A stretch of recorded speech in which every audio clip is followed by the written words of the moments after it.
नमस्कार, बहुत बहुत स्वागत करते हैं आपका लेट्स क्रैक यूपीएससी सीएससी के मंच पे। मैं हूं आपके साथ डॉक्टर ख्याति। देखिए, आज से हम एक नई श्रृंखला की शुरुआत कर रहे हैं। उस श्रृंखला का नाम है हमारा संविधान। इस श्रृंखला में बेसिकली, इस सीरीज में बेसिकली हम संविधान से जुड़े हुए मुद्दे को आने वाली क्लासेस में समझने जा रहे हैं। मतलब भारत का संविधान क्यों बना, कैसे बना, जो संविधान का दार्शनिक आधार है वो दरअसल क्या है, संविधान के जो मूल ढांचे का सिद्धांत है दरअसल उससे रिलेटेड मुद्दे और क्या क्या हैं। तो ये सारा कुछ हमें आज की क्लास में देखना है। ठीक है, अभी अब आज से हम ये शुरू कर रहे हैं। तो आज जो हमारा पहला एपिसोड है वो हम दरअसल संविधान के उत्पत्ति पे लेके आ रहे हैं कि कैसे हम जो है भारतीय संविधान की उत्पत्ति हुई है। राइट, तो यहाँ से बेसिकली हम आपके इस श्रृंखला की शुरुआत करने जा रहे हैं, जो ना केवल आपके जीएस पेपर 2 में हेल्पफुल होगा बल्कि आपके एथिक्स के पेपर में भी आपकी बहुत मदद करेगा, क्योंकि इसमें हम दार्शनिक जो विचार है ना, जो दार्शनिक आधार है, इनको भी हम लोग कवर करेंगे। राइट, अब श्रृंखला की शुरुआत करें, सीरीज की शुरुआत करें इसके पहले चलिए कुछ हम और आप इम्पोर्टेंट इन्फॉर्मेशन ले लेते हैं। देखिए, यदि अन अकेडमी की बात करें तो प्रत्येक वर्ष 3 में से एक चयन अन अकेडमी के प्लेटफॉर्म से होता है। ये ये बताया जा रहा है कि जो 50% हमारी जो फीस है वो अगर अभी बहुत जल्दी एक्सीड कर जाए, इसके पहले ही आप ये जो 50% ऑफर है इसको अनलॉक कर लीजिए, ताकि आप सीमित व्यय में आप अपनी जो यूपीएससी की प्रिपरेशन है उसको अवेल कर सकें। अभ्यर्थी से अधिकारी तक का सफर की यदि आप इंटरव्यू की चुनौती को भी निर्विघ्न पार कर ले जाते हैं तो अन अकेडमी आपको 100% जो फी रिफंड है वो देगा। अगेन, एनुअल प्राइस हाइक बहुत जल्द होने जा रहा है, इसलिए यदि आप इच्छुक हैं, आप अपने सपनों को आकार देना चाहते हैं तो देरी मत कीजिए, जल्दी से जल्दी इसको ज्वाइन कर लीजिए ताकि आप सीमित व्यय में ये अपने जो सपने हैं उसको पूरा कर सकें। प्रतिज्ञा बैच है जो 10 जुलाई से मुखर्जी नगर से लाइव होने जा रहा है, और यदि आप इसमें एनरोल करना चाहें तो आप MK लाइव रेफर कोड का यूज अवश्य करें। इसके बाद देखिए आरंभ बैच, जिसकी शुरुआत भी 8 जुलाई से होगी, और ये इसमें भी यदि आप एनरोल करना चाहें तो आप MK लाइव रेफर कोड का यूज करें। अगेन 0% EMI पे भी यदि आप यूपीएससी प्रिपरेशन कर पाने में सक्षम नहीं हो पा रहे तो अन अकेडमी आपको ये सुविधा भी उपलब्ध करा रहा है। ये कुछ ऑप्शनल बैचेस के बारे में जानकारी, जिसमें PSIR, पब एड, एग्रीकल्चर, इनके बारे में भी आप इंफॉर्मेशन देख सकते हो। अब जरा आज की क्लास की शुरुआत करते हैं। देखिए, इसका नाम है भारतीय संविधान की ऐतिहासिक पृष्ठभूमि। यानी इतिहास में जब हम भारतीय संविधान को ट्रैक करें तो धीरे धीरे धीरे धीरे जो हमारा संविधान है वो कैसे आज के जैसा जो संविधान हम और आप प्रैक्टिस कर रहे हैं, अभ्यास कर रहे हैं, वो कैसे आया है। राइट, देखिए इसमें खास बात यह है कि इसको इस तरीके से समझिएगा।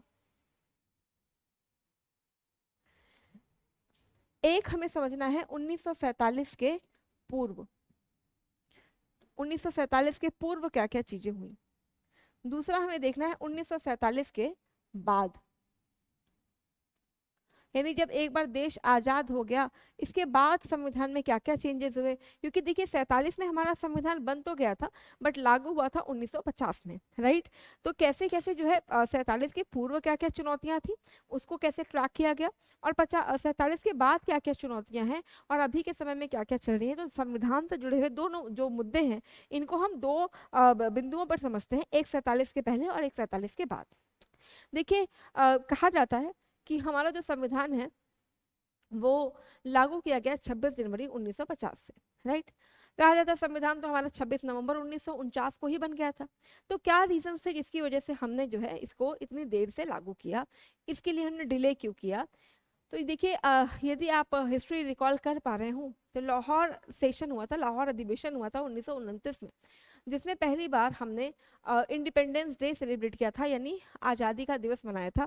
और वो जो दिन था वो 26 जनवरी था, और 26 जनवरी को पूर्ण स्वराज का डिक्लेरेशन किया गया था। ऐसे में लगभग लगभग उसी ईयर से हर साल जो है भारत की स्वतंत्रता का जश्न मनाया जाता था। अब क्योंकि जो स्वतंत्रता एक्चुअल में मिली वो 15 अगस्त को मिली थी, 15 अगस्त 1947 को मिली थी। ऐसे में 26 जनवरी के ऐतिहासिक महत्व को देखते हुए भारत सरकार ने या उस समय की संविधान सभा ने जो आपका संविधान है इसको 26 जनवरी 1950 से लागू करने का फैसला लिया।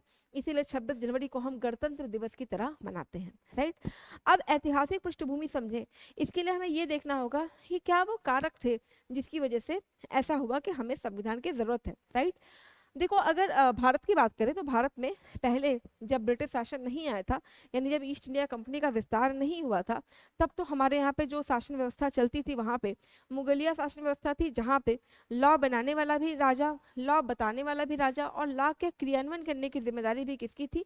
राजा की, यानी बादशाह की होती थी, राइट।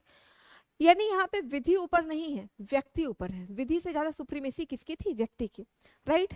अब जब ब्रिटिश शासन का भारत में विस्तार हुआ तो उन्होंने ब्रिटेन के जो मूल्य हैं, ब्रिटेन के जो मूल्य हैं, उनके आधार पर धीरे धीरे भारत में विकास करना प्रारंभ किया, right. So they have started the development in India on the lines of Britain which they people practice in their own country, right. तो अब उनके यहाँ पे तो ऐसा राजा रानी का कॉन्सेप्ट था नहीं, वहां पे तो धीरे धीरे संसद की शुरुआत हो चुकी थी। यानी यदि हमें ऐतिहासिक पृष्ठभूमि देखनी है कि क्या वो रीजंस थे जिसकी वजह से हमने संविधान बनाया, तो हमें पीछे खंगालना होगा। और पीछे की जो सत्ता है वो ब्रिटेन की सत्ता है, यानी ब्रिटेन की जो सरकार है, ब्रिटेन की सरकार के विचार कैसे कैसे बदले, तो जो धीरे धीरे हम आपने अपने संविधान की तरफ आए। और ये कहीं ना कहीं जरूरत लगने लगी कि हमारे पास हमारा अपना संविधान होना चाहिए, कोडिफाइड स्ट्रक्चर होना चाहिए, कोडिफाइड वे में हमें पता होना चाहिए कि क्या क्या कानून है। ऐतिहासिक पृष्ठभूमि में इसीलिए जरूरी है कि हम इतिहास से एक्ट को ट्रैक करें कि ब्रिटिश शासन, ये तो एक कंपनी थी, तो कंपनी ने सबसे पहले कब इस कंपनी का शासन हटा और डायरेक्ट ब्रिटिश का कंट्रोल आया, वो ब्रिटेन के कंट्रोल आने के बाद चीजें कैसे कैसे आगे की तरफ मॉडिफाई हुई, जिसने हमारे संविधान को बल दिया है, राइट। तो सबसे पहले हमें क्या देखना होगा कि कंपनी का क्या बनना, ब्रिटिश शासन में बनना। यानी सबसे पहले हमें देखना होगा कंपनी का राजनीतिक विस्तार, फिर ब्रिटिश शासन का जो है भारत में विस्तार। तो यदि इसको भी बात करें, 1947 से पूर्व भी बात करें, तो हमें इसको दो भागों में समझना होगा। एक एक देखेंगे कंपनी का शासन, और दूसरा देखना होगा क्राउन का शासन।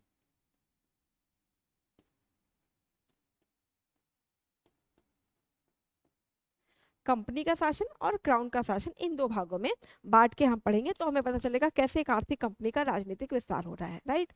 चलिए शुरू करते हैं लेक्चर को। देखिए जब ये जो कंपनी भारत में आई, इसका नाम है east India company. East India company Britain की कंपनी है, एक निजी कंपनी है, राइट। और निजी कंपनी अभी यहाँ पे जिस उद्देश्य से आई है वो है उसके लाभ को बढ़ाना, यानी हर हाल में अपने लाभ को मैक्सिमाइज करना ही इस ईस्ट इंडिया कंपनी का उद्देश्य था, ठीक है।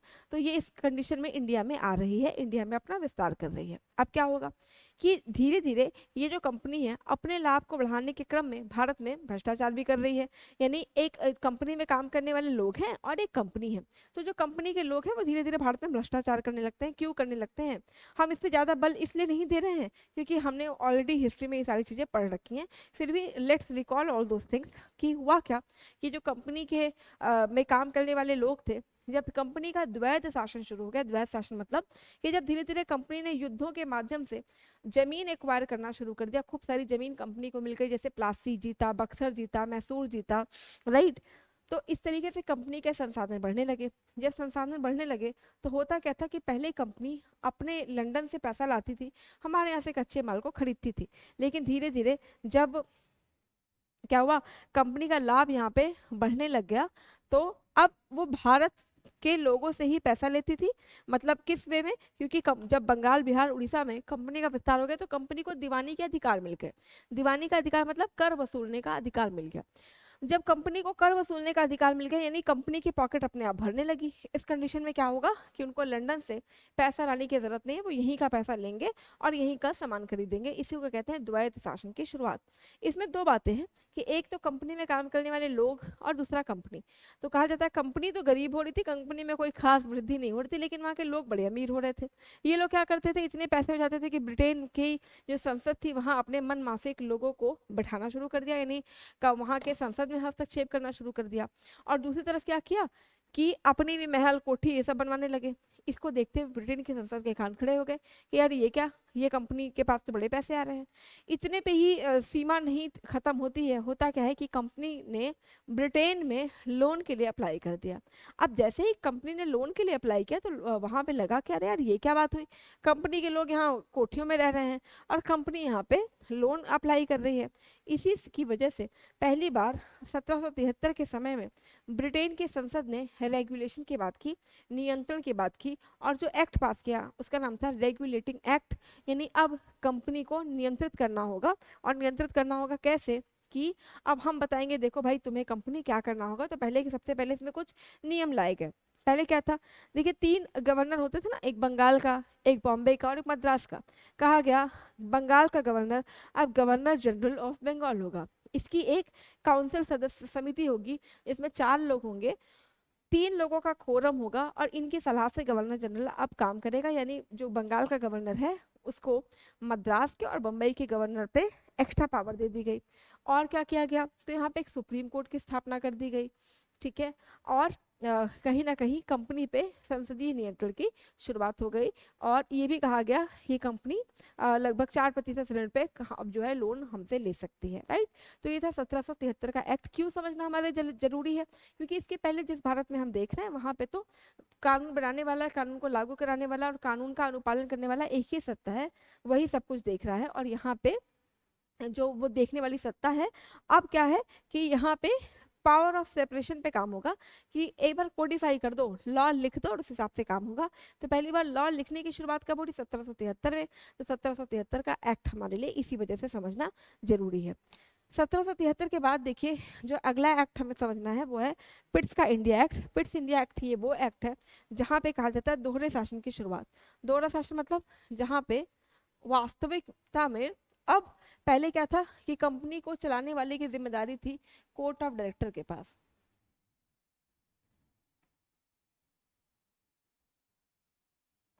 कोर्ट ऑफ डायरेक्टर मतलब जिनके पास भी कंपनी के शेयर हैं वो। यहाँ से ब्रिटेन की संसद ने बोला कि एक और बॉडी रहेगी, इसका नाम होगा BOC, board of control. Board of control कौन होंगे, ये जो संसद से चुने हुए लोग होंगे वो होंगे। तो अब बोर्ड ऑफ कंट्रोल जिसमें 6 लोग होंगे, यानी वास्तविकता में संसदीय नियंत्रण की यहाँ पे शुरुआत हो रही, 6 लोग होंगे। और इस 6 लोगों के साथ साथ इस सीओडी से भी 3 सदस्य लिए जाएंगे। 3 सदस्यों की गुप्त समिति बनेगी, इसी को कहा गया कोर्ट ऑफ डायरेक्टर और बोर्ड ऑफ कंट्रोल, यानी कंपनी पे दोहरे शासन की शुरुआत। इसमें एक खास बात और कही गई कि जो गवर्नर जनरल ऑफ बंगाल है उसकी जो कोरम है, मतलब जो उसके सहायक लोगों की काउंसिल, उसमें 4 सदस्य हैं, उन 4 सदस्यों को घटा के अब 3 कर दिया जाएगा। तो 4 से घट के वो 3 हो गए। ये था आपका पिट्स का इंडिया एक्ट, ठीक है, जहां से कंपनी पे दोहरे नियंत्रण की शुरुआत हो रही है। अब देखिए अगला आता है आपका 1813। 1813 के पहले 2 एक्ट हैं आपके, 1786 का एक्ट और 1793 का एक्ट। 1786 का एक्ट क्या था, जहाँ पे लॉर्ड कॉर्नवालिस ने ब्रिटेन की संसद से डिमांड की कि अब जो शक्ति और सत्ता है दोनों का संकेंद्रण एक ही पॉइंट पे करिए, दोनों में एक ही जो पर्सन है उसकी सुप्रीमेसी बनाइए। इसका मतलब क्या हुआ कि पहले क्या था, एक गवर्नर जनरल था, एक कमांडर इन चीफ था, राइट। इसमें कॉर्नवालिस का ये कहना हुआ कि कमांडर इन चीफ और गवर्नर जनरल दोनों एक ही व्यक्ति होना चाहिए। तो इसलिए इस बार क्या किया गया, कमांडर इन चीफ और गवर्नर जनरल दोनों बन गया लॉर्ड कॉर्नवालिस। इसके साथ साथ 1786 के एक्ट में एक काम और किया गया, और वो काम था कि गवर्नर जनरल को अब ओवर राइडिंग पावर दे दी गई। ओवर राइडिंग पावर क्या होती है कि जैसे सपोज करो कि जो गवर्नर जनरल की परिषद बनी थी उसमें सपोज करिए 4 लोग थे और 3 लोगों का कोरम था, यानी अगर 3 लोग किसी बात को कह देते हैं तो वही नीति बन जाएगी। ऐसे में क्या हुआ कि यदि गवर्नर जनरल के पास ओवर राइडिंग पावर होगी तो इसमें क्या होगा कि वो चाहे तो कोरम भले भी उसकी नीति से सहमत ना हो, परंतु उस नीति को वो पलट सकता था, यानी अपने निर्णय को उसके ऊपर ला सकता था। इसे वो कहते हैं ओवर राइडिंग की शक्ति। ये था 1786 का एक्ट। फिर आता है 1793 का एक्ट, जहाँ पे ये कहा गया 1793 के एक्ट में कि जो भी आपको दस्तावेज बनाने हैं, जो भी कानून बनाने हैं, उनको लिखित रूप में करिए, है ना, कोडिफाई करिए, लिख दीजिए। तो 1793 में सबसे पहली बार कोडिफिकेशन की शुरुआत हो रही है, जहाँ पे जो भी नियम होंगे, जो भी विधि होंगे, जो भी कानून होंगे, उनको सबसे पहली बार लिखा गया। तो अभी तक देखिए कौन कौन सा एक्ट है, 1773 जो रेगुलेटिंग एक्ट है, फिर हमने देखा पिट्स का इंडिया एक्ट, ठीक है, पिट्स इंडिया एक्ट। फिर 1786 ये चार्टर एक्ट है। 1793 अगेन चार्टर एक्ट है। चार्टर एक्ट मतलब व्यापार से जुड़े हुए एक्ट जो व्यापार की अनुमति दे रहे हैं, राइट। शासन वगैरह की बात नहीं हो रही, इसका नाम चार्टर है क्योंकि यहाँ पे व्यापार की बात हो रही है। फिर देखिए आते हैं 1813 का एक्ट, ये भी जो है आपका चार्टर एक्ट है, ठीक है। इसमें देखिए खास बात क्या है, 1813 का एक्ट पहली बार भारत में मुक्त व्यापार की शुरुआत हो रही है, यानी फ्री ट्रेड की बात है। हुआ क्या कि इस ईस्ट इंडिया कंपनी का लाभ भारत में लगातार बढ़ रहा था, खूब लाभ कमा रही थी ये कंपनी। जब इनका लाभ लगातार इंडिया में बढ़ रहा था तो ब्रिटेन की अन्य कंपनियों ने वहां की सरकार से ये मांग की कि हमें भी इस लाभ का कमाने का अवसर दिया जाए, ये सारा लाभ सिर्फ ईस्ट इंडिया कंपनी ही क्यों कमा रही है। ऐसे में ब्रिटेन की संसद को लगा इसमें क्या बुराई है, इनको भी लाभ कमाने का मौका मिलना चाहिए। तो वो कब मिलेगा, क्योंकि कंपनी जो यहाँ पे काम कर रही थी वो एक रॉयल ऑर्डर से काम कर रही थी, मतलब महारानी के आदेश से काम कर रही थी, वो था 1600 का रॉयल फरमान। यहाँ पे एक नई शुरुआत की गई कि अब सिर्फ कंपनी ही क्यों, क्यों ईस्ट इंडिया कंपनी, बाकी लोग भी यदि चाहें तो भारत में व्यापार कर सकते हैं, यानी अन्य निजी कंपनियां भी यदि चाहें तो भारत में व्यापार कर सकती हैं। ऐसे में ईस्ट इंडिया कंपनी को लगा भाई हमारे लाभ का क्या, हमारा लाभ तो कम हो जाएगा। तो ऐसे में ईस्ट इंडिया कंपनी ने बोला कि देखो चाय और चीन में हमने बहुत निवेश करके रखा है, तो जो करिएगा इसको छोड़ के करिएगा। इसीलिए चाय और चीन के व्यापार को छोड़कर बाकी सारे जो भी व्यापार होंगे उसमें मुक्त ला दिया गया, फ्री कर दिया गया कि अब जो है कोई भी यहाँ पे व्यापार कर सकता है। तो ये मुक्त व्यापार का युग है 1813। इसमें एक खास बात और की गई कि जो अन्य कंपनियां हैं या मान लीजिए कोई भी ब्रिटेन की कंपनी है उस वो अपनी चीज़ों को ज़्यादा से ज़्यादा यहाँ पे सेल कब कर पाएगी, जब इसके ग्राहक ज़्यादा से ज़्यादा होंगे। ग्राहक कब ज़्यादा से ज़्यादा होंगे, जब वो आपके विचारों से प्रभावित होंगे। ऐसे में एक और खास काम किया गया, वो था भारत में ईसाई मिशनरियों को भेजना। तो दो काम हुए, एक मुक्त व्यापार का युग और दूसरा ईसाई मिशनरियों का भारत में आगमन। ये था आपका 1813 का चार्टर एक्ट। देखिए एक एक करके ये देखिए कि कैसे भारत में लगातार हम एक एक स्टेप ऊपर उठ रहे थे, जहां से विधि की बात हो रही थी, जहां से संहिता की बात हो रही थी, जहां से नियमों को कोडिफाई करने की बात हो रही थी, लिखित रूप में रखने की बात हो रही थी, राइट। अभी तक तो हम यही एक चीज जानते थे कि हमारे यहाँ चोरी हो गई, हम बादशाह के पास खड़े हो जाए, बादशाह बताओ क्या करें। बादशाह को लगता है कि आपके हाथ काटने चाहिए तो हाथ काट लेगा, कान काटने चाहिए तो कान काट लेगा, राइट। हो सकता है सेम अपराध के लिए किसी पर्सन को कुछ और सजा हो, किसी पर्सन को कुछ और सजा हो, लेकिन यदि इसको एक बार कोडिफाई कर देंगे तो आपके पास आधार हो जाएगा और उन्हीं आधारों पर सजा भी मिलेगी, उन्हीं आधारों पर नीतियां भी बना करेंगी, राइट। तो धीरे धीरे हम ग्रेजुअली मूव कर रहे हैं अपने 1947 की तरफ, कि पहले 1773 देखा, पिट्स 1786, 1793, फिर 1813। 1813 के बाद जो अगला एक्ट है वो है 1833 का एक्ट। 1833 में खास बात ये की गई कि अभी तक जो बंगाल का गवर्नर है वो है लॉर्ड विलियम हेस्टिंग, मतलब हेस्टिंग था ना बंगाल का पहला गवर्नर जनरल। तो इसको कहा गया कि अब बंगाल का गवर्नर जनरल पूरे भारत का गवर्नर जनरल होगा, और उस समय जो पर्सन था वो था लॉर्ड विलियम बेंटिंग। तो Lord William Bentinck became the first governor general of India, यानी बंगाल का गवर्नर जनरल अब पूरे भारत का गवर्नर जनरल बन गया। इसमें एक और खास बात क्या की गई, पहली बार बोला गया कि भारत से दास्ता को हटाओ। दास्ता मतलब आप समझते होंगे ना, जो पहले लोगों को गुलाम कर लेते थे, लेबर बना लेते थे। तो इस एक्ट में सबसे पहली बार ये बात की गई कि दास्ता को हटाया जाना चाहिए। क्यों, क्योंकि देखिए ये औद्योगिकीकरण वाले देश थे और उद्योगों में श्रम की प्रधानता होती है, ना कि कास्ट की, ना कि धर्म की, ना कि लैंगिक मतलब चीजों को लेके।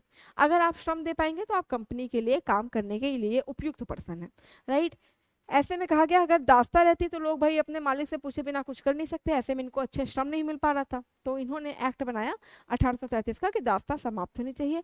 हालांकि बात तो 33 में हुई थी पर खत्म होते होते 1843 लग गया था 1843 में, जबकि जाके जो है दास्ता खत्म हुई थी। सेकेंड चीज क्या किया गया इसमें कि जो आप अभी हमने देखा ना, लॉर्ड जो जनरल गवर्नर जनरल हैं उनकी एक परिषद है, उस परिषद में एक नया सदस्य बनाया गया। इस सदस्य का नाम है विधि सदस्य। विधि सदस्य क्यों, ताकि आने वाले समय में यदि सरकार कोई नीति बनाए तो बार बार उसमें सुप्रीम कोर्ट से ना पूछना हो, अभी हमने देखा ना कलकत्ता में सुप्रीम कोर्ट बनाया गया, तो सुप्रीम कोर्ट से ना पूछना हो, कानूनी रूप से वो बात बिल्कुल सही हो, तो विधि सदस्य उससे जुड़ी हमें जानकारी दे देगा। तो 1833 में दूसरी बात की गई, एक विधि सदस्य बनाया जाएगा। लेकिन ये जो विधि सदस्य होगा ये अस्थायी होगा, स्थायी नहीं होगा, और लॉर्ड मैकाले भारत का पहला विधि सदस्य बनता है। राइट, ये था आपका 1833 का एक्ट। 1833 के बाद जो अगला एक्ट है वो है 1853 का एक्ट। अच्छा, 33 में एक खास बात ये भी की गई कि जो चाय और चीन का के लिए छोड़ के बाकी सबको परमिशन दिया गया था, 33 में यानी 20 साल बाद चाय और चीन को भी हटा लिया गया। अब भारत में सारे सेक्टर सारी निजी कंपनियों के लिए खोल दिए गए। अब देखिए, अब आते हैं 1853 का एक्ट। 1853 के एक्ट में खास बात यह है कि देखिए, गवर्नर जनरल के परिषद में कुछ लोग होंगे जो विधायी सदस्य होंगे, कुछ लोग होंगे जो कार्यकारी सदस्य होंगे। जैसे अभी आप देखिए हमारे यहाँ पे ओवरलैपिंग है ना, कि वही पर्सन जब संसद में बैठा है तो विधायी है, और वही पर्सन जब मंत्री बन जा रहा है तो वो कार्यकारी है। ठीक है, तो इसी तरीके से गवर्नर जनरल में कुछ लोग विधायी सदस्य हैं और कुछ लोग कार्यकारी सदस्य हैं। इन दोनों को सेपरेट कर दिया गया, यानी विधायी सदस्य अलग और कार्यकारी सदस्य अलग। अगला चीज देखिए और क्या किया गया।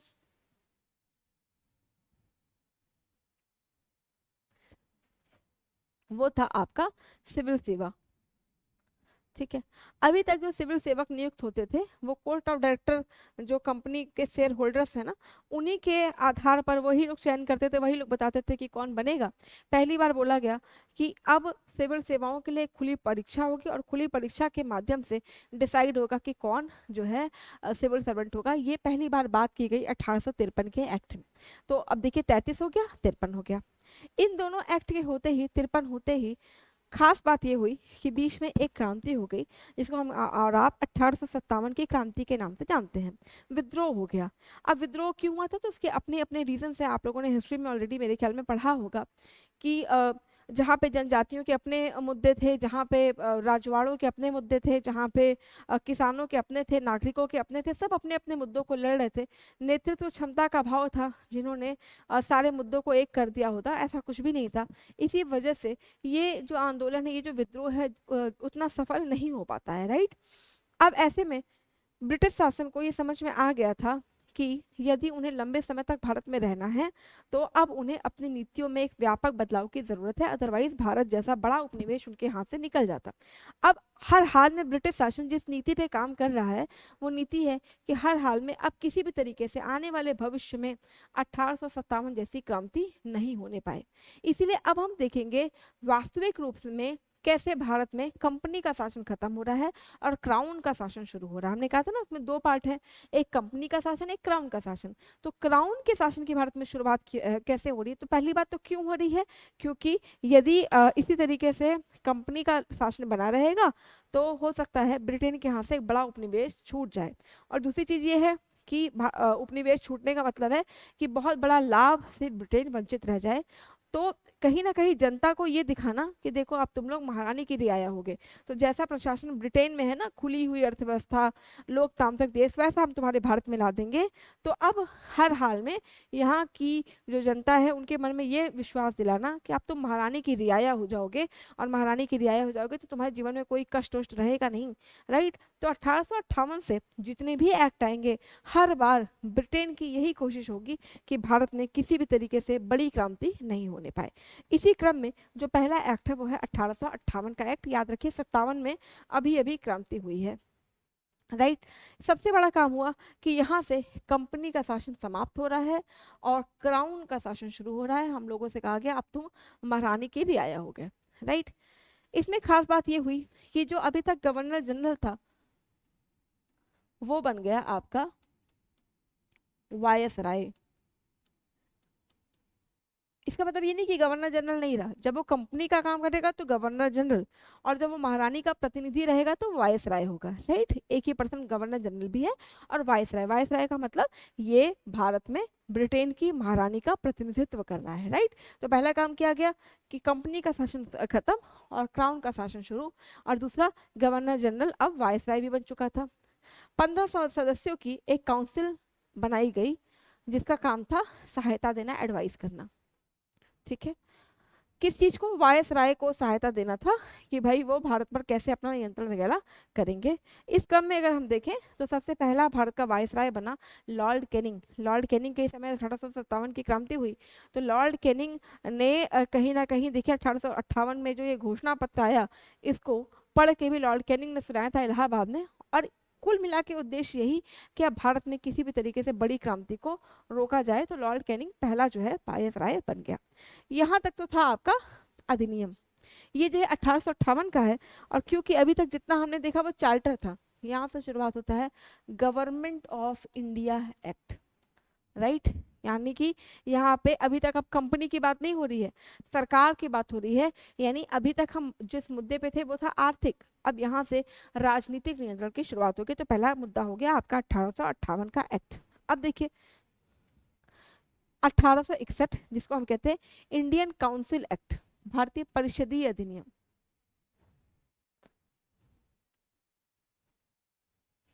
काउंसिल एक्ट की शुरुआत हो रही है।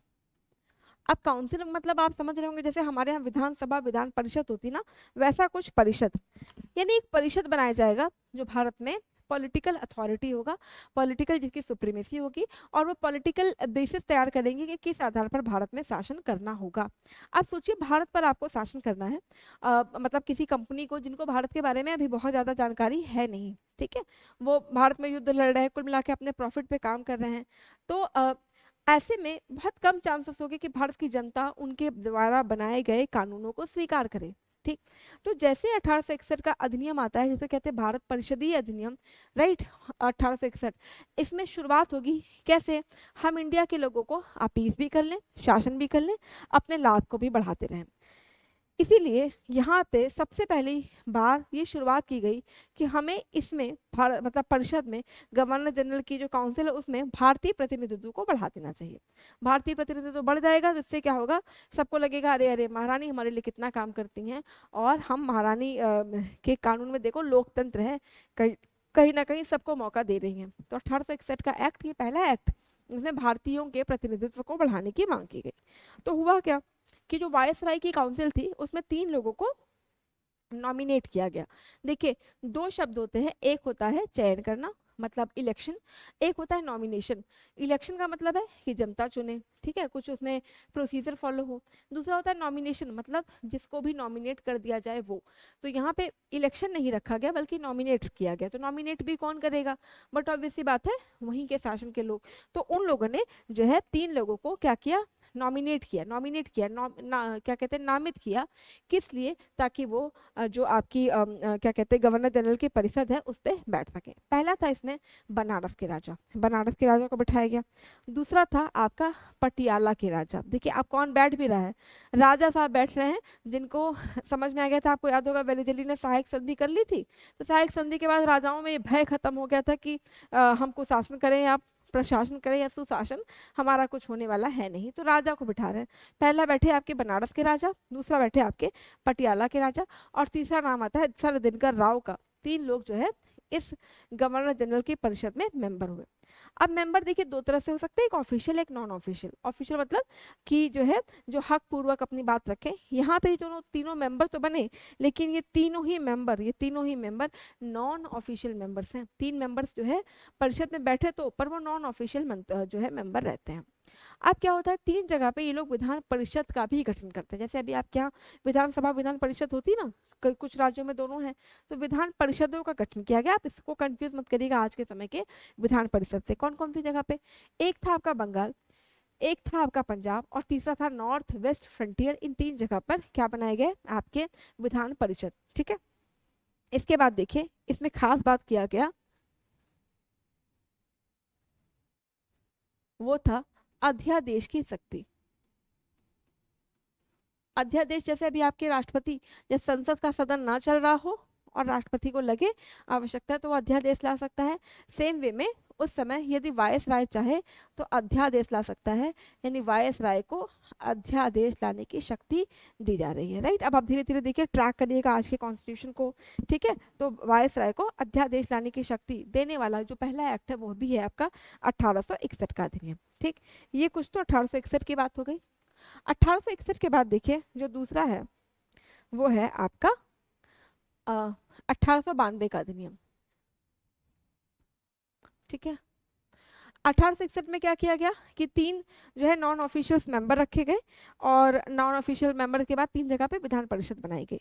अब इस बार कहा गया कि जो परिषद है ना उसके आकार को बड़ा कर दिया जाए, यानी इसमें भारतीयों की संख्या को बढ़ा दिया जाए। अब इसमें अंग्रेजों को दिक्कत थी, कह रहे यार अगर भारतीय लोग ज्यादा बैठ गए तो ये लोग अपने हित की बात करने लगेंगे, ऐसे में हमारे हित का क्या होगा, ठीक है। इन्होंने एक बहुत कूटनीतिक चाल चली। उन्होंने बोला कि ये लोग क्या करेंगे, सवाल तो पूछ सकते हैं, यानी ये जो मेंबर्स हैं ये चाहें तो क्वेश्चन पूछें।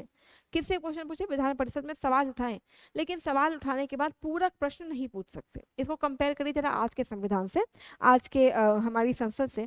आप देखिए कि जो मंत्री हैं वो जब सदन में उपस्थित होते हैं तो जितने भी सांसद हैं वो मंत्री से कोई किसी बिल पे, किसी मुद्दे को लेकर सवाल पूछते हैं। सवाल आपने देखा होगा 3 तरह के होते हैं, तारांकित प्रश्न, स्टाइल्ड क्वेश्चन, अनस्टाइल्ड क्वेश्चन, ठीक है, और लिखित जो प्रश्न होते हैं वो, ठीक है। तारांकित मतलब क्या होता है कि जिसको लोकसभा का अध्यक्ष तारांकित मार्क कर दे वो तारांकित, जिसको नहीं करे अतारांकित, जिसके उत्तर लिखित में दिए जाए वो लिखित प्रश्न, राइट। तो इसमें होता क्या है, जैसे सपोज करिए कि सांसद महोदय ने मंत्री महोदय से कोई सवाल पूछा, मंत्री महोदय ने उसका उत्तर दे भी दिया। सपोज करिए सांसद उत्तर से संतुष्ट नहीं है तो वो पूरा प्रश्न पूछते हैं कि नहीं नहीं फिर ये वाला पॉइंट बताओ, ये कैसे तुमने बता दिया, राइट। यहाँ पे 1892 का अधिनियम बोलता है कि पहले तो जो सदस्य हैं उनकी संख्या बढ़ा दो, ये लोग प्रश्न पूछ लेंगे, पूछ लीजिए प्रश्न, लेकिन किसी भी दशा में पूरक प्रश्न नहीं पूछ सकते। और जब पूरक प्रश्न ही नहीं पूछ सकते तो बट ऑब्वियस बात है कि जो भी उनके मन में डाउट होंगे, जो भी उनके मन में और भी शंकाएं होंगी वो पूरी तरीके से सुलझेगा नहीं। तो ये सारी चीजें ये बताती हैं कि जरूर भाई आपने जो भी अधिनियम इंडिया में लाया वो आपने अपने मतलब का अधिनियम लाया, अपने सुधार के लिए लाया, ना कि भारत के भले के लिए। तो क्या आप ये समझ पा रहे हैं, एक हो गया 1861 का अधिनियम और दूसरा हो गया 1892 का 1892 का अधिनियम। अब खास अधिनियम की बात करें 1909, 1909 के अधिनियम से आपके सीएपीएफ में भी क्वेश्चन आ चुका है जो यूपीएससी एग्जाम लेती है। इसके अलावा आपके यूपीएससी में भी एग्जाम आ चुका क्वेश्चन आ चुका है 1909 का अधिनियम, ठीक है। सबसे पहला काम इसमें ये किया गया कि देखिए जो विधायिकाएं होती है ना, मतलब जहां से आपका कानून बनता है वो 2 आधार पर होती है, कभी कभी आपने देखा होगा प्रांत की और केंद्र की। यहाँ पे पहला काम ये किया गया कि केंद्रीय विधायिका और प्रांतीय विधायिका दोनों का विस्तार कर दिया गया, दोनों को और ज्यादा बड़ा कर दिया गया। केंद्रीय विधायिका और प्रांतीय विधायिका दोनों की विधायिकाओं के आकार को बढ़ाया गया। आकार बढ़ाने का मतलब ये नहीं कि कमरे का साइज बड़ा कर दिया गया, मतलब नंबर ऑफ मेंबर्स जो है ज्यादा रखे गए। सेकेंड काम ये किया गया कि अब देखिए क्योंकि ये डिपेंड कर रहा था ना कि यहाँ पे विधायिका में इतने मेंबर, यहाँ पे इतने मेंबर, तो यानी ये जो 1909 का एक्ट है ये भी बताता है कि विधानसभाओं में या विधायिकाओं में हर राज्य में जो नंबर ऑफ प्रतिनिधि है वो इक्वल नहीं है, वो अनइक्वल भी हो सकते हैं, ठीक। अब देखिए अभी तक हमने देखा था 1861 में जो लोग भी नियुक्त हो रहे थे वो नॉन ऑफिशियल थे, है ना, पटियाला के राजा, बनारस के सब नॉन ऑफिशियल। इसमें कहा गया अब ऑफिशियल लोगों की संख्या बढ़ाई जाएगी, राइट। हर बार ये लोग कुछ कुछ सुधार कर रहे हैं, और सुधार क्यों कर रहे हैं, ताकि भारतीयों का मत मिला रहे, भारतीय जो है मतलब कहीं ना कहीं अपीस होते रहे। तो नॉन ऑफिशियल जो मेंबर है उनको कम किया गया और ऑफिशियल मेंबर को बढ़ा दिया गया। ये था आपका 1909 का एक्ट। देखिए इसमें खास बात क्या की गई, इसमें धीरे धीरे जो ब्रिटिश शासन का मेन आधार था वो था फूट डालो और राज करो, और फूट डालो राज करो की नीति को ही और ज्यादा आगे एक्सटेंड करते हुए इन्हें लगा कैसे फूट डालें, ठीक है। तो इन्होंने एक खास काम किया जिसको हम और आप पृथक निर्वाचन कहते हैं, सेपरेट इलेक्टोरेट कहते हैं, पृथक निर्वाचन। इनको लगा भारत में 1857 की क्रांति हुई तो उस क्रांति के सफलता के पीछे का सबसे बड़ा रीजन था वो था हिंदू और मुस्लिमों की एकता। इन्हें लगा कैसे हम हिंदू मुस्लिम एकता को तोड़ें, तो इन्होंने क्या किया, इन्होंने मुस्लिमों को पृथक निर्वाचन दे दिया। पृथक निर्वाचन का मतलब ये है कि जो पर्सन उस जगह से खड़ा होगा चुनाव में वो भी मुस्लिम होगा और उसको चयनित करने वाले लोग भी मुस्लिम होंगे, यानी मुस्लिम ही मुस्लिमों का चयन करेगा। अदरवाइज क्या होता है कि हमारे यहाँ चुनाव अभी आप देखिए तो बहुमत के आधार पर होता है ना, बहुमत का मतलब कि जिसको सबसे ज्यादा वोट मिल जाएगा वो, अगर वोट में मेरी पार्टिसिपेशन होगी तो मेरा पर्सन के प्रति विश्वास होगा।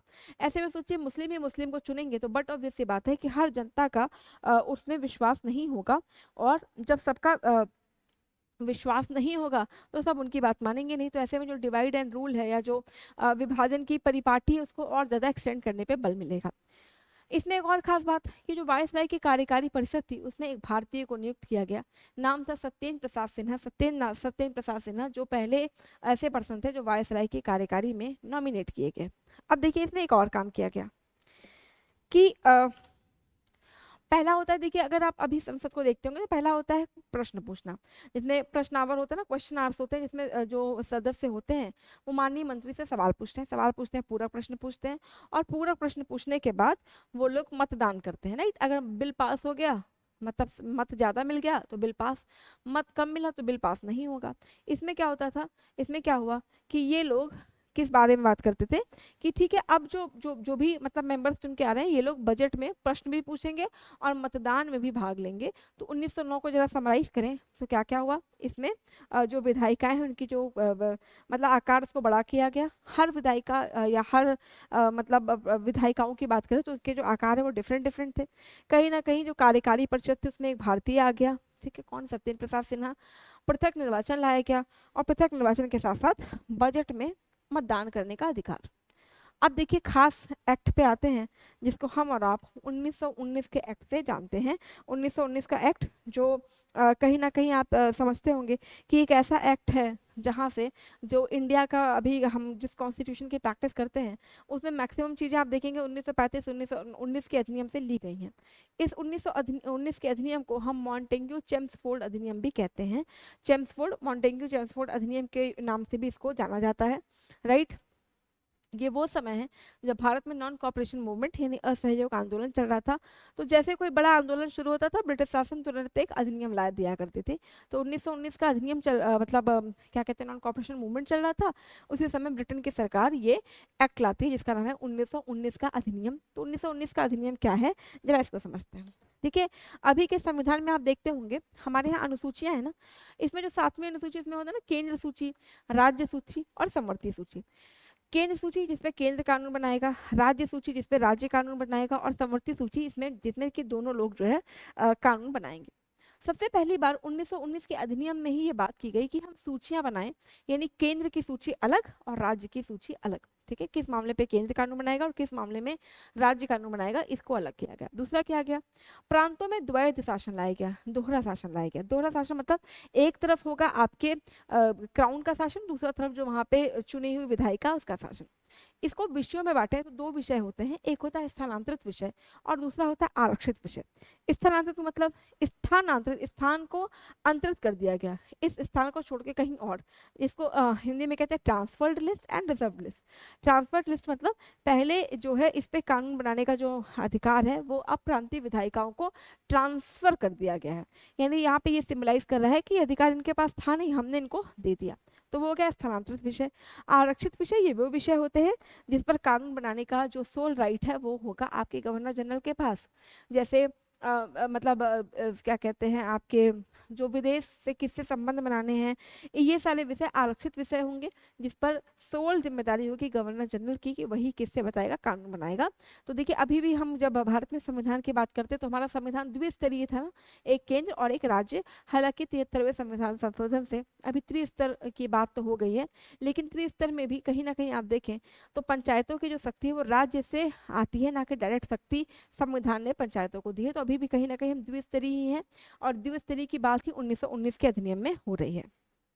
अब क्या हुआ, याद होगा कि अभी हमने देखा 1893 में वायसराय की कार्यकारी परिषद है और वायसराय की कार्यकारी परिषद में एक भारतीय सत्येंद्र नाथ सिन्हा। इस बार कहा गया वायसराय की जो कार्यकारी परिषद है उसमें 6 लोग होंगे और उन 6 में से 3 भारतीय होंगे। आप देख रहे हैं 1919 में कहीं ना कहीं आपका नॉन कॉपरेशन मूवमेंट भी चल रहा है, मतलब असहयोग आंदोलन भी चल रहा है। ऐसे में भारतीयों के सहयोग लेने के लिए कुछ ना कुछ तो कहीं ना कहीं 6 में से जो 3 सदस्य हैं इसमें कहा गया कि आप लोग मतलब 3 लोग भारतीय होंगे। 1909 का अधिनियम याद करिए जिसमें यह कहा गया पृथक निर्वाचन देंगे मुसलमानों को। इन्हें लगा कि गांधी जी का आंदोलन इसलिए सफल हो रहा है क्योंकि यहाँ पे एकता बहुत ज्यादा है, फिर से वही डिवाइड एंड रूल, कैसे इस एकता को तोड़े।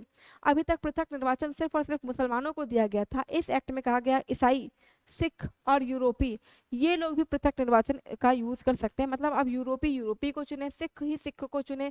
ऐसे में क्या होगा, भारत में विभाजन बहुत ज्यादा बढ़ जाता, हम सब लोगों की चॉइस ही ना होती है अब किसी पर्टिकुलर सरकार में। इसीलिए देखिए कहीं ना कहीं इसमें सेपरेट इलेक्टोरेट की बात की गई, जो सिर्फ मुस्लिमों के लिए नहीं बल्कि इसमें ईसाई, सिख और यूरोपीय को भी ला दिया गया है ना, आंग्ल भारतीयों को भी ला दिया गया। इसके अलावा कॉमनवेल्थ देशों में ऑफिस ऑफ हाई कमिश्नर की स्थापना की गई। कॉमनवेल्थ देश यदि आप समझ रहे हो तो वो सारे देश जो कभी ब्रिटेन की कॉलोनी थे, वहाँ पे ऑफिस ऑफ हाई कमिश्नर की स्थापना की गई। भारत भी कॉमनवेल्थ का मेंबर है। इसके अलावा इसमें एक खास बात ये कही गई कि यहाँ से इंडियन मांग करते हमारी मतलब हमारी मांगे करो, प्रतिनिधित्व नहीं तो कर नहीं, जो मूल नारा अमेरिका के था उसकी बात हो रही थी। इसी में ब्रिटिश सरकार ने बोला हर 10-10 साल पे हम एक वैधानिक आयोग लाएंगे, प्रत्येक 10 वर्ष पे। वैधानिक, संवैधानिक नहीं, वैधानिक। 10-10 साल पे हम देखेंगे कि कानून के हिसाब से कितना काम हो रहा है। और यही जो 10-10 साल का क्रम था, उसी में साइमन कमीशन का भारत में आगमन हुआ था। आपने नाम सुना होगा 1927 में जो साइमन कमीशन था, ये 1919 के एक्ट की वजह से ही भारत में साइमन कमीशन की बात हो रही है। इसमें एक खास बात और जो आप लोगों के काम की है कि जो लोक सेवा आयोग है ना, इसका जो गठन का प्रावधान है वो 1919 का एक्ट ही कर रहा है। ठीक है, तो ये तो 1919 का एक्ट था, जिसको हम और आप मॉन्टेग्यू चेम्सफोर्ड अधिनियम भी कहते हैं। मॉन्टेग्यू चेम्सफोर्ड जो रिफॉर्म है ये भी करते हैं। और इसका उत्पत्ति क्यों हुई भारत में, तो कहीं ना कहीं इसलिए हो रही है, इसलिए ये एक्ट आ रहा है कि जो आपका ये है ना क्या कहते हैं, भारत में नॉन कॉपरेशन मूवमेंट हो रहा है, तो इनको भी सहयोग चाहिए था, किसका, भारतीयों का। और भारतीयों का सहयोग चाहिए तो अच्छा होगा कि इस तरह का एक्ट लाएं ताकि हमें मैक्सिमम इंडियंस का सपोर्ट मिल सके। तो ये हो गया आपका 1919 का अधिनियम। मेरे ख्याल में आप समझ पा रहे होंगे। 1919 के अधिनियम के बाद देखिए ये है 1935 का अधिनियम, राइट। लगभग जो इंडिया में आप देखिए जो हमारा संविधान है उसमें मैक्सिमम चीजें हमने 1935 के अधिनियम से ली हैं।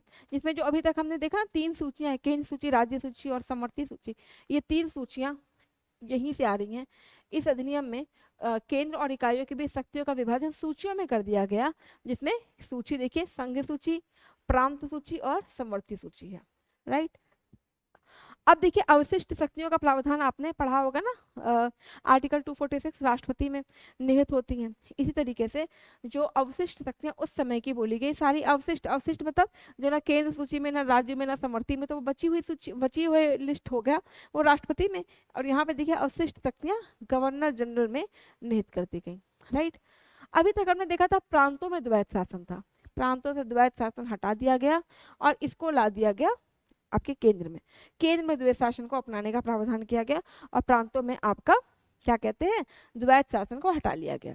जब भारत आजाद हुआ था तो कुल 11 ब्रिटिश प्रांत थे, टोटल 11 प्रांत ऐसे थे जहां ब्रिटिश सरकार था। इन 11 में से 6 में बाई कैमरलिज्म यानी द्विसदन बना के दिया गया। द्विसदन का मतलब समझ रहे होंगे, विधानसभा, Vidhan Parishad, legislative assembly and legislative council.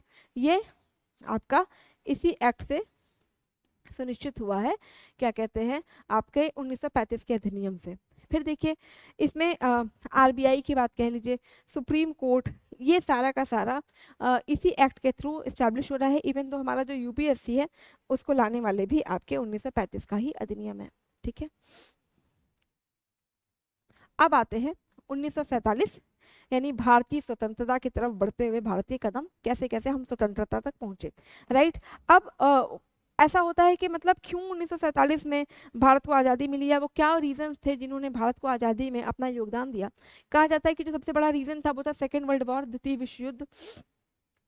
द्वितीय विश्व युद्ध में कहीं ना कहीं लगातार जो मतलब आपकी जो बड़ी शक्तियां थी, जैसे आपका ब्रिटेन था, कहते थे जिस ब्रिटेन का कभी सूर्य कभी अस्त नहीं हो रहा है, वो ब्रिटेन बिल्कुल लाचार अवस्था में पहुंच गया है, राइट।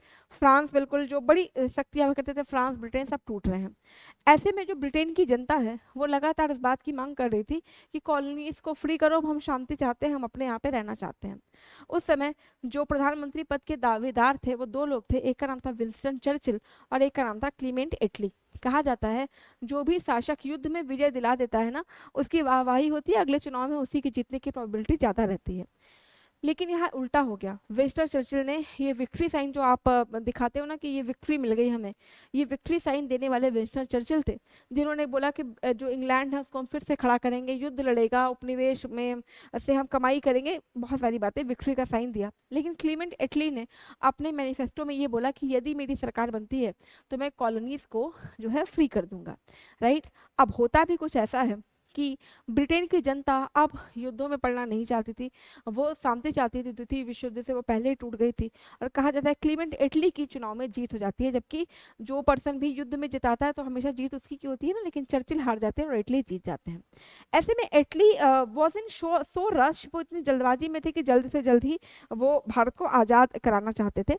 उन्होंने माउंट बेटन को इंडिया पहले ही भेज दिया कि जाओ अब आज़ादी का कार्यक्रम शुरू करो। तो होता क्या है, वो जून में ही आज़ादी की बात हो रही थी। खैर धीरे धीरे हमारे यहाँ आपको पता होगा विभाजन की बात होने लगी, और विभाजन हुआ कि भाई पाकिस्तान अलग होगा, इंडिया अलग होगा, दोनों लोगों के अपने अपने हित की बात होने लगी। करते करते करते आपका जो है अगस्त का टाइम आ गया, और भारतीय जो संविधान निर्माता थे या उस समय के जो नेता थे, उनको ये भी लगा कि यदि आज हम मान लो कि नहीं स्वीकार करते, हम 26 जनवरी को ही लेते हैं, तो क्या पता कल जो है ब्रिटेन का इरादा ही बदल जाए। दूसरी चीज़ क्या थी कि कहीं ना कहीं यदि आपने आज़ाद हिंद फौज का नाम सुना हो, तो इधर आज़ाद हिंद फौज की सक्रियता की वजह से भी जो कहीं ना कहीं ब्रिटेन है वो धीरे धीरे कमज़ोर हो चुका था इंडिया में। तो बहुत सारी रीजन्स की वजह से क्लीमेंट इटली का भी प्रेशर और इन सब की वजह से लॉर्ड माउंटबेटन प्लान बनाते हैं, और यहीं से भारत की स्वतंत्रता की पटकथा लिखी गई। जिस एक्ट के माध्यम से स्वतंत्रता की पटकथा लिखी वो था जो है 1947 का भारतीय स्वतंत्रता अधिनियम। अब आपको बता दें कि एक्चुअल में संविधान बनाने की जो कार्यवाही है ये इसके पहले ही शुरू हो गई थी, यानी भारत की आज़ादी से पूर्व ही लगातार भारतीय इस बात की मांग कर रहे थे कि हमारा संविधान बना के दो। होता क्या है कि साइमन कमीशन का भारत में आगमन होता है, जो जिसको कहा गया था कि चलो ठीक है ये संविधान बनाएंगे। जब साइमन कमीशन भारत आता है जिसको संविधान बनाना था, तो कहीं ना कहीं इसमें कोई भी भारतीय नहीं थे, तो लगातार जितने भी भारतीय हैं वो उसका विरोध करते हैं कि तुम भारत का संविधान बनाने जा रहे हो और इसमें तो कोई भारतीय है ही नहीं। साइमन कमीशन को बहुत सारा विरोध झेलना पड़ा, राइट। ऐसे में एक पर्सन थे जिनका नाम लॉर्ड बर्कनहेड, इन्होंने भारतीयों को चुनौती दी कि तुम संविधान बना के दिखा दो। ऐसे में मोतीलाल नेहरू की अध्यक्षता में 3 जगह सम्मेलन किया गया, दिल्ली, बम्बई और लखनऊ में, और संविधान बनाया गया। मतलब एक संविधान का ढांचा ही तैयार किया, संविधान के ढांचे की बात की गई, इसमें मूल अधिकारों की बात की गई, इसमें जिसमें अधिकारों के साथ साथ कर्तव्यों की बात, फंडामेंटल राइट्स, इन सारी बातों को रखा गया। इसमें मुस्लिम लीग ने भी अपना पार्टिसिपेशन दिया। तो नेहरू रिपोर्ट में सबसे पहले एक्चुअल में इसमें अंतरात्मा की भी आवाज़ की बात की गई थी। तो कहीं ना कहीं मोतीलाल नेहरू की रिपोर्ट पर, नेहरू रिपोर्ट के आधार पर एक्चुअली में इंडिया में कहीं ना कहीं हम देखते हैं कि संविधान की बात तो हो चुकी थी। इसके अलावा बाद में जब साइमन कमीशन फेल कर जाता है तो क्रिप्स मिशन भारत में आता है। अगेन वही बात कि जो है ये संविधान बनाएंगे। फिर से होता है कैबिनेट मिशन, कि कैबिनेट मिशन प्लान आया तो कि हम संविधान बना रहे हैं। इन लोगों ने कहीं ना कहीं संविधान बनाना छोड़िए, इसमें संविधान में कॉम्प्लिकेशन ही लाई थी। जैसे कैबिनेट मिशन ने क्या बोला था, एक होगा मतलब वो भारत की जो है जो ब्रिटेन के कंट्रोल में आता है, रजवाड़े चाहे तो वो या तो भारत में रहे चाहे पाकिस्तान में, राइट। इन्होंने यहाँ तक ये भी कह दिया था कि यदि कोई पर्सन चाहे तो अपना पृथक संविधान भी बना सकता है। यानी एक तरफ तो इन्होंने बोला था कि कैबिनेट मिशन ने कि हम पाकिस्तान को मान्यता नहीं देते, और दूसरी लाइन ये लिख दी थी कि यदि कोई मतलब प्रांत चाहे या कोई टीम चाहे तो अपना सेपरेट संविधान भी बना सकती है। तो कहीं ना कहीं इनडायरेक्टली पाकिस्तान को मान्यता ही थी, राइट। इसको कांग्रेस ने भी डिनाई कर दिया, मुस्लिम लीग ने भी ये कहते हुए डिनाई कर दिया कि इसमें सेपरेट पाकिस्तान की तो बात नहीं की गई है। तो हमने देखा कि इसमें कई सारे प्रयास थे, जैसे क्रिप्स मिशन था, कैबिनेट मिशन था, लेकिन इसके बाद भी भारत में जो हमारा संविधान था इसकी बात नहीं हो रही थी। ऐसे में ब्रिटिश सरकार ने ही संविधान सभा का गठन जब भारत में किया तो आज़ादी से पूर्व ही संविधान लिखना शुरू हो गया था।